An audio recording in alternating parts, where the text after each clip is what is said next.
Hi everybody, Tony Miller here, Bearded Rogue, and this video is going to be about my latest design, Kabuto Sumo.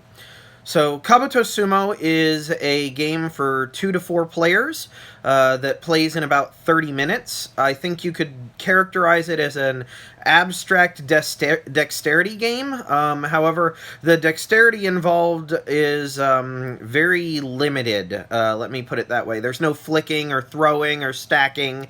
There is pushing, so if you're at all familiar with coin dozer machines, my son absolutely loves them. He absolutely lives for that waterfall of coins that falls off the end. When you finally get that to happen, that's the greatest thing ever.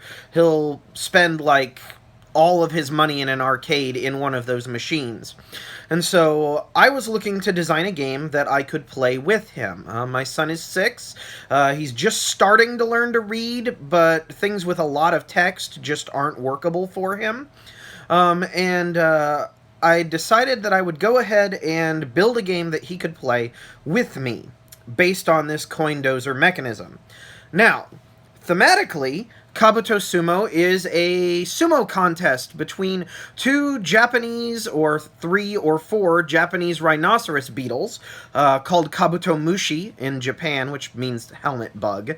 But the Japanese rhinoceros beetles come out of the ground from their larval stage every spring, and all of the adult males immediately start fighting each other in order to win a mate. It's all mating rituals, and it's all fighting all the time. It looks a lot like a sumo contest. It's 2 big beetles kind of pushing each other around. It looks so much like a sumo contest that Japanese school children actually draw a circle on the ground around 2 beetles that are kind of going at it, and will actually start taking bets as to which one of them is going to either win by pushing the other out of the circle, or be the last one actually pushing forward. So it's very entertaining to me that this is a thing that exists, and as soon as I heard about it, it kind of merged with the coin dozer mechanism that I was already messing with, and became a pretty good idea for a game, in my opinion. So I built it. The game itself is composed of a board. This is the 2-player board, and then we have the 3-player board, and the 4-player board. These boards include the setup instructions for them listed on the board. So there are 3 types of discs other than the player's beetle discs. So all the colored discs are player's beetle discs. And then we have the large, which are this dark black color, medium discs, which are these small, or these grayish color, and then the small disc, which are this whitish color. And so the first thing you'll do is set up the board by placing all of the discs on the board where they're currently located. So each player count, as you can see, has its own unique board setup. And once the board's set up, you'll give each player some pieces that will start in their inventory. So these are the little sumo beetles that are in the 2-player game, red and blue, and then we also have yellow and purple, which are added in 3 and 4. You can also play this in teams, and actually have teams of beetles. Right now, the purple and the blue are on a team, and the yellow and the red are on a team, in the 4-player teams version. But we're going to go ahead and cut away from my face and actually take a look at setup, and then do a little bit of the actual how to play with you looking at the board on the table. So you probably won't see my face for the rest of this video, at least until the end, but I'll let you go now. Alright, so this is the board, and we have all of the pieces for the 2-player game set up here. I'm going to apologize in advance for the shakiness of the camera. My tripod is broken, so I'm recording this one-handed, with my other hand holding the camera, so sorry if the quality isn't as good as we would like. Anyway, so this is the 2-player board, and we're going to go through setup now. I figured I'd show you setup on the 2-player board, because it will be a little bit faster, and the 3 and 4-player setup really isn't all that different. So the first thing you'll do is you'll go ahead and basically place the discs on the spots where they are marked on the board. So all of the large disc spaces will be covered by large discs. All of the medium disc spaces will be covered by medium discs. The player discs will go on the colored circles, so red player there, blue player there, as makes sense. Then we get to the spaces that are a little bit less obvious, but all of the small discs are always stacked too high when they're by themselves. This serves a couple of functions. In the game, you either win by knocking your opponent off the board or by running them out of pieces. In order to make sure that the running out of pieces win condition doesn't happen all the time, I added more pieces to the board, and you'll see why that's important once we get to gameplay. But it means that that condition doesn't happen every game.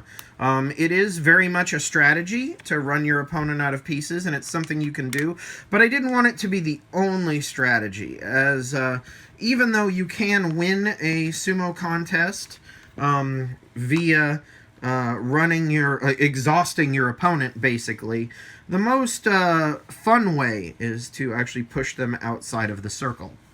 So here we have the board itself completely set up. And then to start the game, each player gets one large disc, one medium disc, and two small discs in their piece inventory to start. This gives them something to start pushing with, and allows them to actually begin the game. So currently, first player is determined randomly, so I'm just going to go ahead and decide that I am first player and I am playing blue. So an entire turn of this game is on my turn. I will go ahead and choose one of the pieces from my inventory. In this case, I'm going to use the really large one. And I will then place it onto the board somewhere along the edge of the board, and I will push it into the board. Now, I will push it with an even pressure, and I will push it without, like, no flicking, no throwing. I'll put it on the board, I'll push an even pressure, and I have to push it in a straight line. I can't deviate from that line once I've started pushing that direction.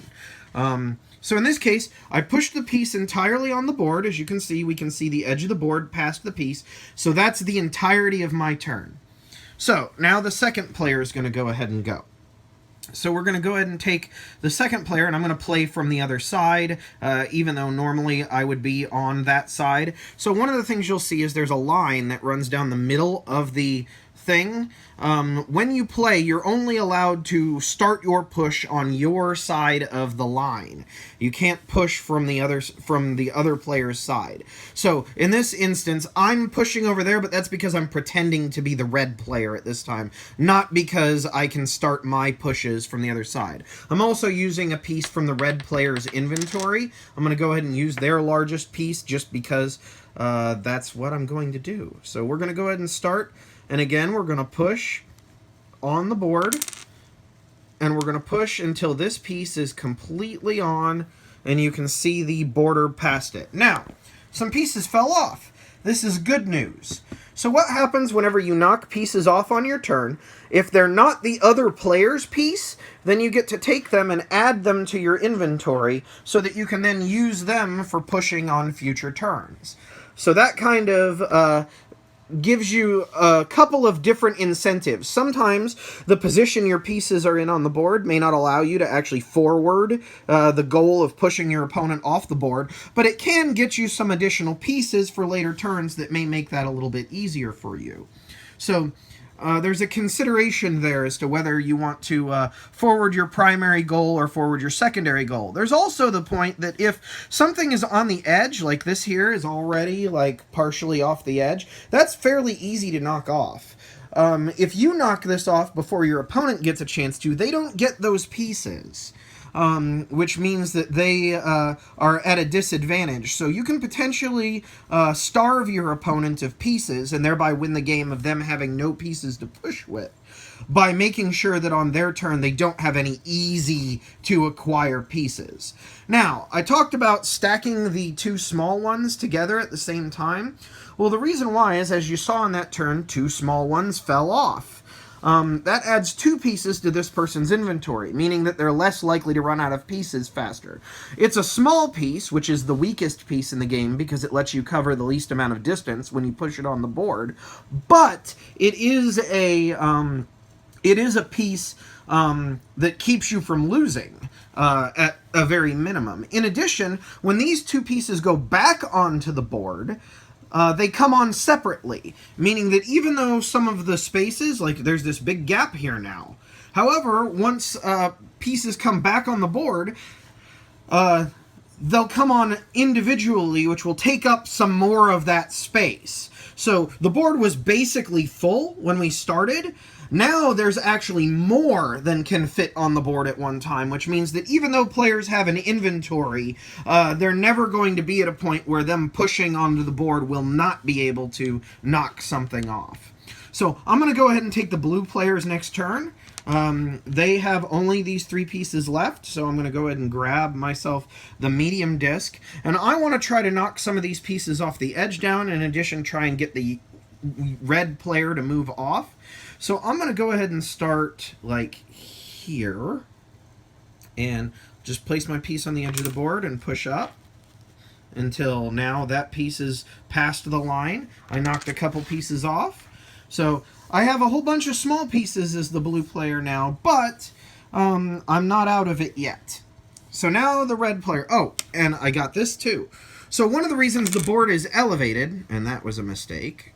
But one of the reasons the board is elevated is so it's obvious when something falls off. So this piece was touching the table diagonally, which means that it counts as having fallen off. So actually, or fallen off. Man, my English is great. But there's the pieces now. So they do have a medium piece, which is really good for them.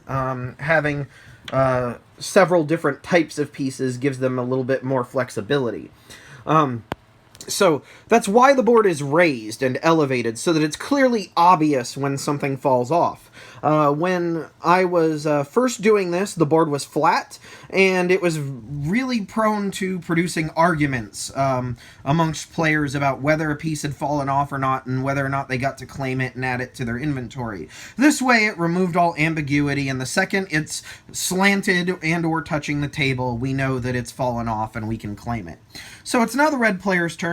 So the red player is going to feeling a little bit grim here on this edge, so they're going to go ahead and push this side in. Now, you can see this side is hanging over already a little bit. It's perfectly okay for me to start my pushing this one in. That just means that I get a little bit of extra oomph when I push it in because of the distance that that piece was hanging over. Unfortunately, my piece is now completely on the board, and I didn't knock anything off. So red is where red is. So now it's blue's turn again. So blue sees that red is getting close to the edge, but I only have medium pieces, so there's no way I can push them all the way off. However, I might be able to get this big piece, which could potentially help me. So which angle of attack is the best way to do it? If we look here, we see there's a whole bunch of gaps in here, so pushing from this side, I'll probably just push this piece onto the board and then not knock anything off. Ideally, what I would like to do is push a string of pieces that will push that piece off. But because they're discs, the rounded edges can potentially slip aside each other, and they may just like kind of contract to fill in the space. Either way, we're going to try pushing here. And again, we have to push in a straight line, no veering. So I'm going to go in a diagonal way towards the center in this case to hopefully get them to move that direction. So, the good news, I did get a big piece. I got 2 small pieces as well. I did not knock off that piece that I wanted, however. So, all is not lost. I do have a big piece, which means that this red player's position is looking pretty grim, being where they are on the board. But they could potentially fix that on their next move. So all they have are small pieces in their inventory. So they're going to take a small piece, and they're going to try and fix their position a little bit, and maybe get this black one off at the same time. So they're going to come in here and push this direction. So it didn't get them that much farther away from the edge, but it did get them that large piece, and so now they're a little bit better off.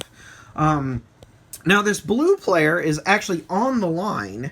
They're touching the line, so they can't affect themselves as much this direction as they would like, because I'm not allowed to start my push over this line. Like, I could start it here, with the black piece being past the line on my side, but I can't start it so that any of the piece that I'm using touches the line. I could use a small piece, which would get me closer to the line, but in this case, I kind of want to be pushing this direction to see if I can get this guy off. I have this really large piece, which may be able to cover that distance. There are some gaps in here, which kind of worry me, because the pieces could just kind of slide in to fill those up. But I'm going to try, just in the interest of moving forward. So push in. As you can see, the piece is condensed. And then it's all the way on and nothing fell off. Okay, well, that wasn't great. I used my big piece and did not get that red player off.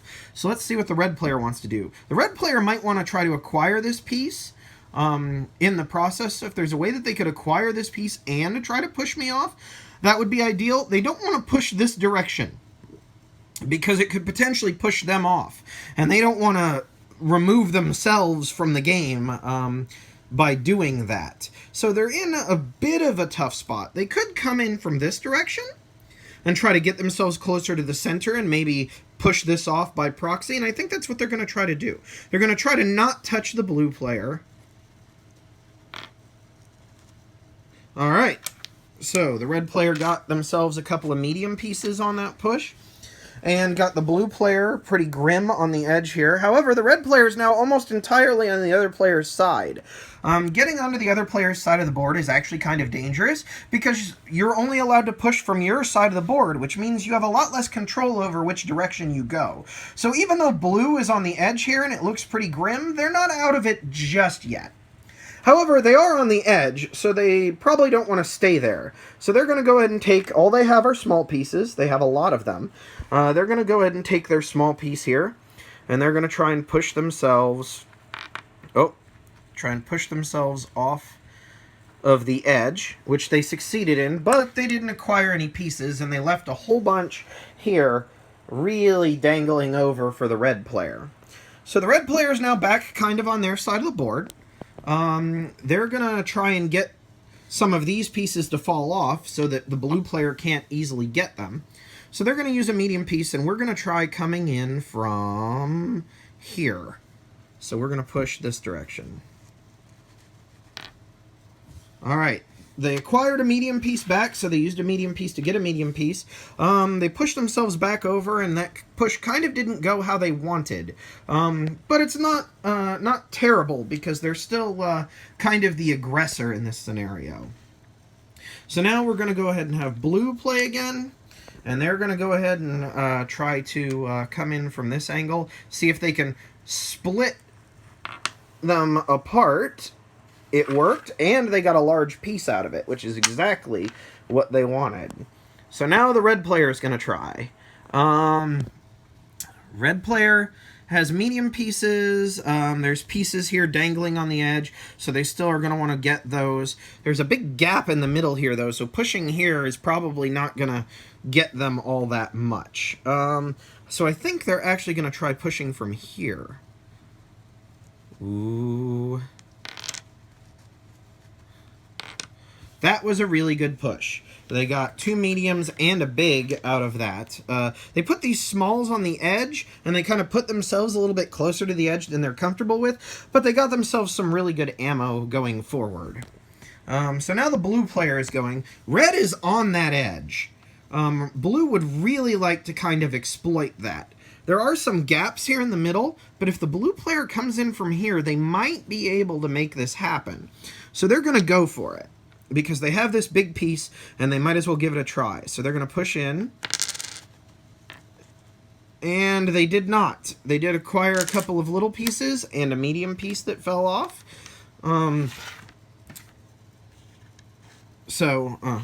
It should be this. There we go. So they got a medium piece and managed to get red a little bit closer. But red's now again on the edge. They don't like this at all. There's not a lot of options for getting blue off the edge, and there's not a lot dangling right now.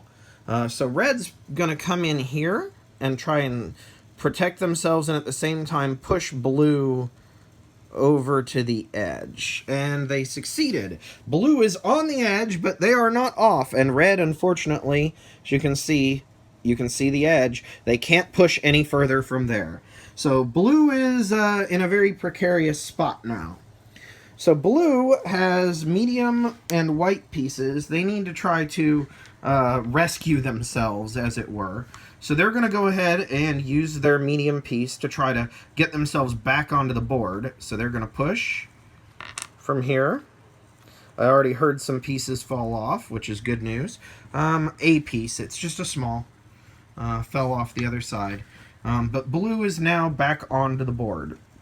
So what does red want to do?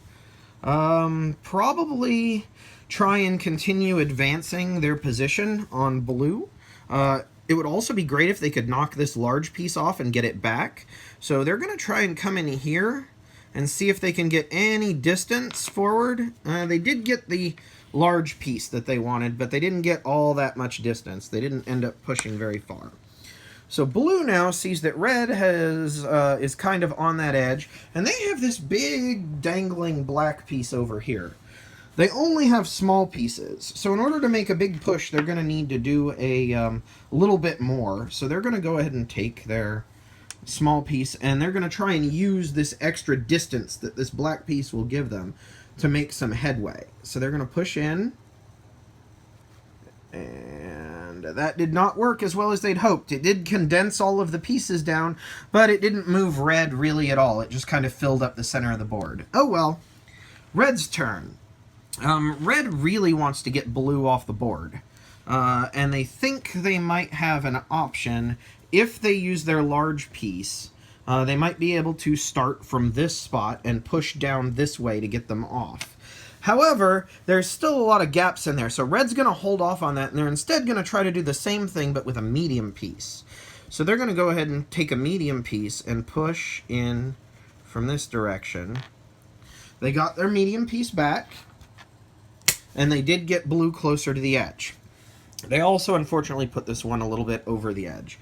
They did make blue's life a little bit more difficult now, though, because blue can't directly attack red, really, in a good way without attacking themselves as well, and potentially knocking themselves off. They have nothing but little pieces, so they probably are going to just try and get this off the board. So they're going to go ahead and take one of these and place it directly in between here and push straight forward. And that did not work out for them. Oh well, blue is looking like they're in a very precarious position right now. Red, on the other hand, wants to continue their offensive. And they can by coming from this angle. The worry is that they'll kind of scoot out this direction and end up falling off themselves. So they have to kind of come in from this direction and hope that... Oh, that's not the direction they wanted to go. Okay, they got a small piece, but they put themselves in a very, very precarious spot. Blue now actually has a really good position. However, they only have little pieces. So this is going to be really difficult. However, because it starts on their side of the board and red is now completely on their side of the board, they have a lot of control over how red can move. So you can push laterally.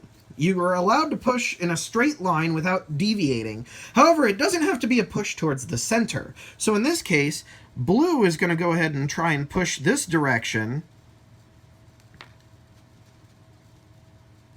And they did it. Red has fallen off, blue is teetering, but they're still there, and blue has won this game of Kabuto Sumo. So that's an entire game of Kabuto Sumo, 2-player.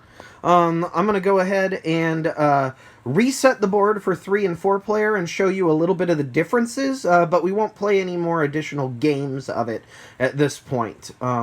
So let me go ahead and do that, and we'll be right back in a second. Alright, so we're back with the 3-player setup. Again, I apologize for the shaky cam, but my tripod is still broken. But this is the 3-player setup. So what's different between it and the 2-player setup? Well, first of all, there are 3 players on the board. Second of all, you'll see that the board is actually divided into thirds. So this right here is the blue player's third. So their pushing arc is this arc right here. They're not allowed to cross over into the other player's arcs. So you have a less of an area that you can exert your influence on immediately. You have just as many pieces, and there are, in fact, more pieces on the board, although the board is slightly larger. However, there is a smaller area for you to exert your control in. In all of the games, the objective is to be the last person standing. So in this case, you want to be the last person to have your beetle on the board, or the last person to have pieces in your inventory. If somebody runs out of pieces in this mode, the game does not end. Instead, the person, or that person, their beetle is now just treated as a standard piece, and other people can knock it off the board and use it as a regular piece, just in general. In addition, if you knock somebody off, you acquire the pieces in their inventory. So it kind of pushes you to go for broke a little bit, in that you may be willing to completely exhaust your piece supply if you think it will knock somebody off, because you'll then acquire all of their pieces to stay in the game. Which kind of gives this push-pull effect in a 3-player game that prevents the king-making of 2 people teaming up on 1 person. Because if you're not the person who gets the elimination, then the person who does is going to have much more ammo to immediately come after you. Play will start with 1 player at random, and then it will go clockwise around the table with each person pushing 1 disc onto the board in sequence, and that's kind of the difference with 3-player. So let's go ahead and take a look at 4-player now. Alright, and here's 4-player. 4-player uses the same size of board as the 3-player game, but as you can see, it is even more full. In addition, each player has the same number of starting pieces, 1 large, 1 medium, and 2 smalls. However, because a quarter of the board is not enough to push from, you'll notice that these boards have colored lines on them instead of just the plain black and white lines. I'm going to go ahead and remove this one here. So you can see this one is red and blue, and this red-blue line extends all the way down. What this means is that the red player, can push from this entire half of the board, and the blue player can push from this entire half of the board. Purple is this half, yellow is this half. So as you can see, each player kind of overlaps a quarter of the board with another player. Yellow and red share this quadrant, yellow and blue this quadrant, purple and blue, and purple and red. That means that there's a little bit of the area that you can exert influence over that another person also can. So it's another thing that you have to take into consideration. In addition, when playing in teams, blue and purple have control over 3/4 of the board, as do red and yellow.